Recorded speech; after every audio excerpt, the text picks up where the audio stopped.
صلى عليك الرحمن أزكى الصلاة والسلام يا ربي ارفع مقامه دوما في كل ما. Assalamualaikum warahmatullahi wabarakatuh. Waalaikumsalam warahmatullahi wabarakatuh. Pak, ini kami dari SMA Negeri 1 Gumayulu, siswa kelas 12-2.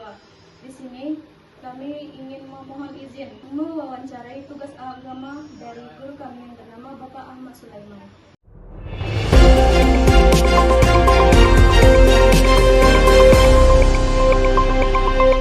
Audio Jungle. Baik Pak, ini dengan Bapak siapa? Imam Solihin. Bapak Imam Solihin.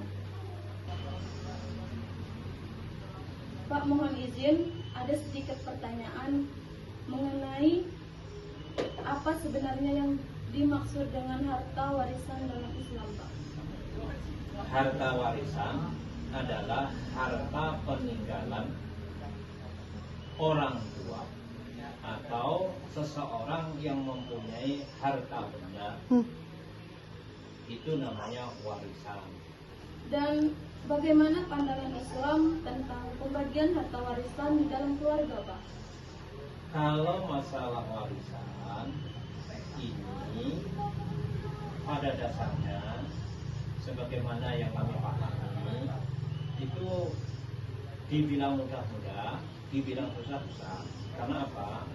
Dari kecil juga semasa kami di pesantren, kalau membahas masalah warisan ini itu dibilang sulit-sulit. Karena apa? Di situ cara pembagiannya walaupun itu satu keluarga dan bisa dikatakan waris itu setelah orang tua itu meninggal dunia itu baru dibagi. Dan cara baginya pun itu harus ada dua orang saksi.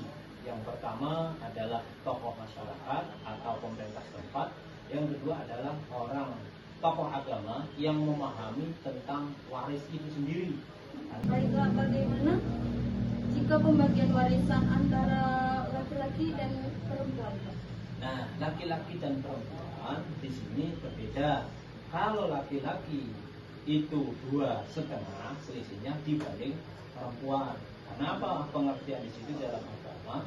Karena perempuan itu ditanggung oleh laki-laki setelah ia berkeluarga. Sementara orang laki-laki itu menanggung perempuan.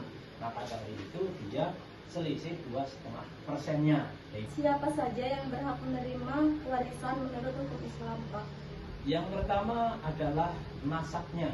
Seandainya seorang suami telah meninggal dunia, itu yang dapat siapa-siapa? Pertama adalah anak-anaknya, termasuk istrinya. Nah, bahkan cucunya itu masih dapat. Nah, seandainya suami istri telah meninggal dunia, nah siapa saja selain anak-anaknya, bisa juga pamannya pun masih banyak, masih dapat. Terus kakak dari yang meninggal tadi, dan bisa jadi sampai ke neneknya. Inilah perlunya kita paham masalah waris tersebut. Jadi kalau kita nggak memahami ilmu faraid atau pembagian ini, maka dia tidak paham, satu kedua kalinya pun sulit untuk menyelesaikannya.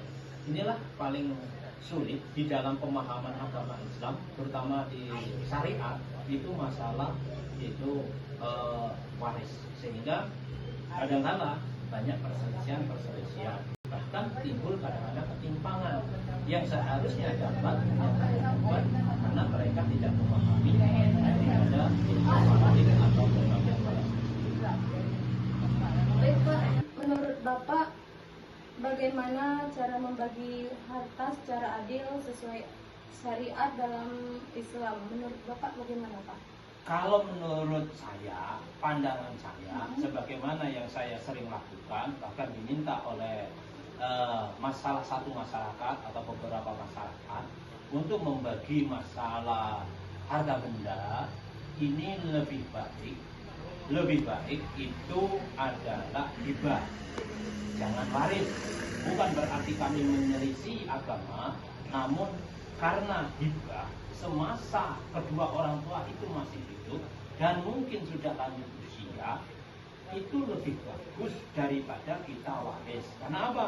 Dengan adanya hibah, orang tua dua-duanya masih hidup, saksinya juga mungkin mudah cara nyarinya, sehingga kita kumpul, terutama anak-anaknya dan kedua orang tuanya, itu lebih jelas daripada setelah kedua orang tua itu meninggal, sehingga di situ saling salahkan.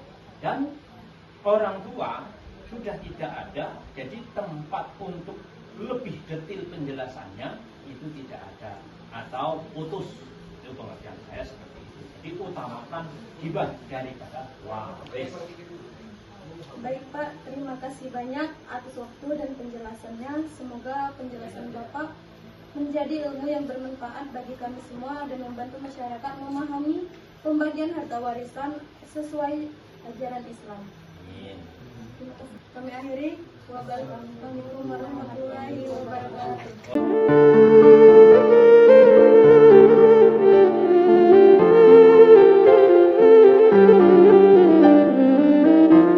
Inilah video pendek dari kami. Semoga bermanfaat dan menjadi ilmu untuk sama. Kami akhiri. Wassalamualaikum warahmatullahi wabarakatuh.